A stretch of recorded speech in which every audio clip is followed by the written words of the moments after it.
Hello students, I welcome you once again to another English language class, and today I'll tell you about the format of a formal letter as well as of an informal letter, and along with that you will be given instructions on how to write a précis. And yes, my dear children, a précis is an important part of comprehension question. A comprehension question comprises three parts.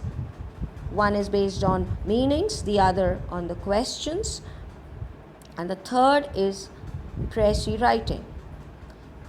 So here we go with the format of a formal letter first. Now, as you can see on the screen, the division of the various marks, format 3, content 4 and expression 3. Sender's address, which carries half a mark.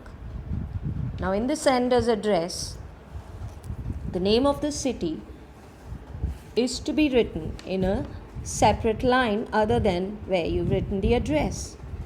Then leave a line and write the date in the same manner as it's displayed.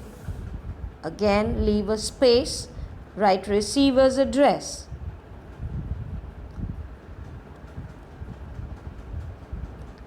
Then again leave a line and come to the salutation where you write dear sir or dear madam, comma. Comma is very important. First comma in the date and another one in salutation, and the third will be in your subscription. Now we come to the body of the letter, which comprises 3 paragraphs: introduction, body and conclusion.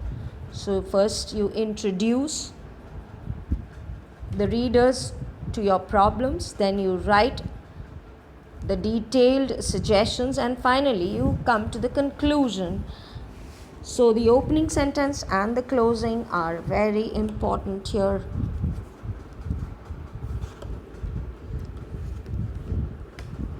You begin with "this is to inform," and the closing sentence could be "waiting in anticipation for your reply," or "I would be highly obliged for this kind favor of yours."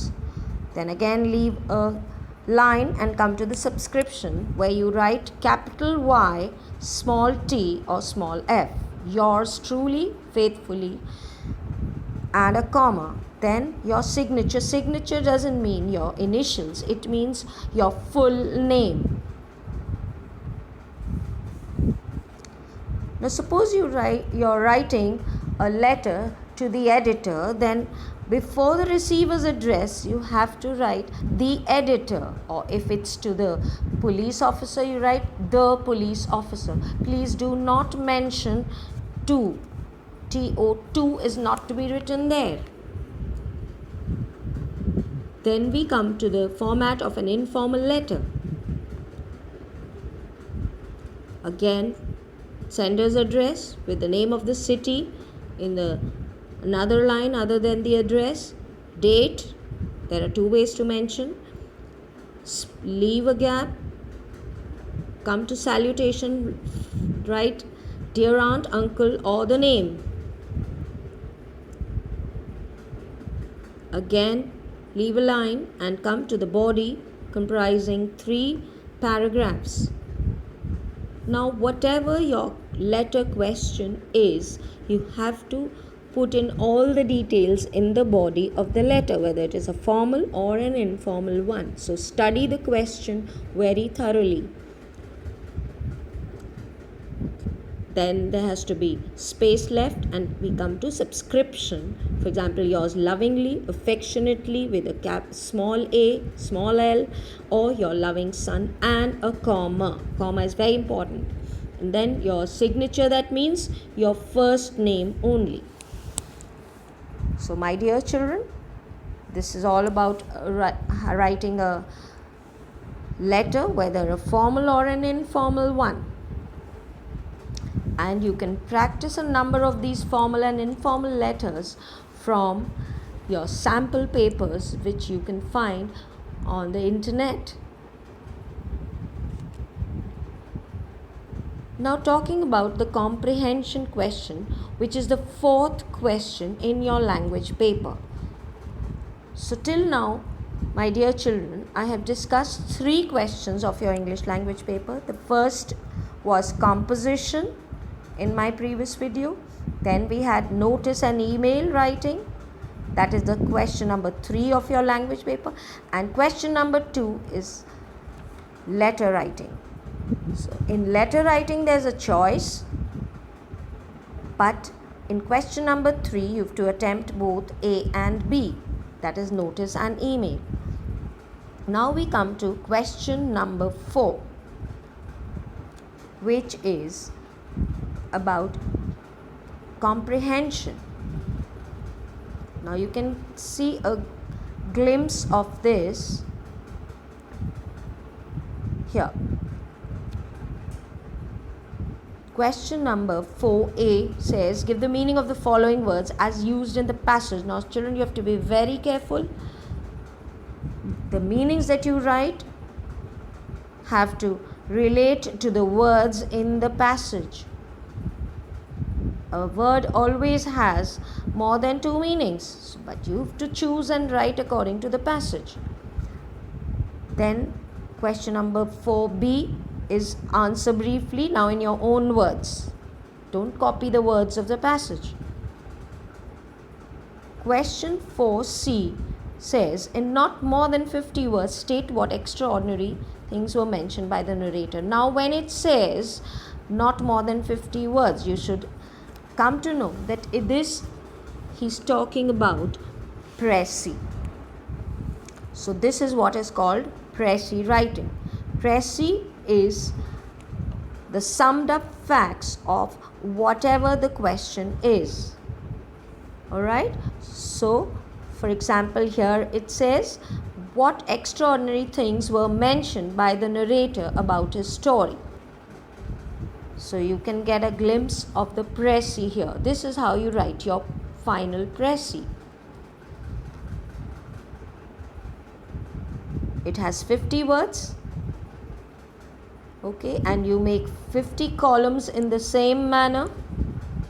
The vertical and the horizontal columns have to be noted well. And you have to mention all the facts. So my advice is to first make a rough draft of this with pencil and cut down whatever extra words that you put in your rough draft, and then finally frame the final draft.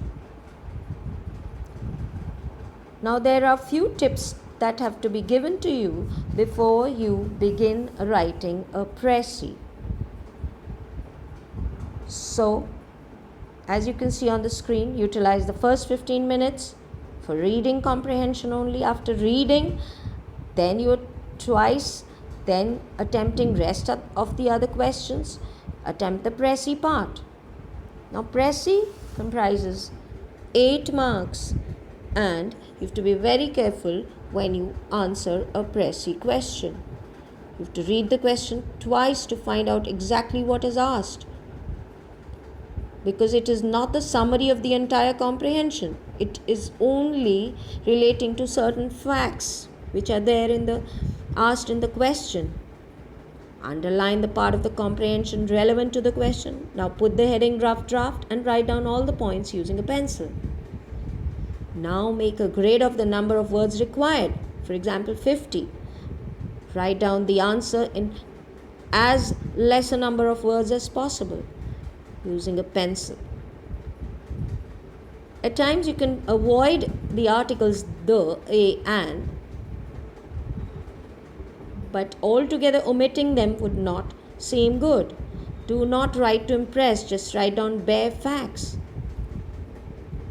Edit your rough draft, then after editing cut down the points with a single diagonal cut and put the heading fair draft. Now these steps have to be repeated over and over again, and you can do this by doing the previous year papers and practicing as much as you can. So I hope you will practice a lot and get a good hand at pressy writing. Thank you, children.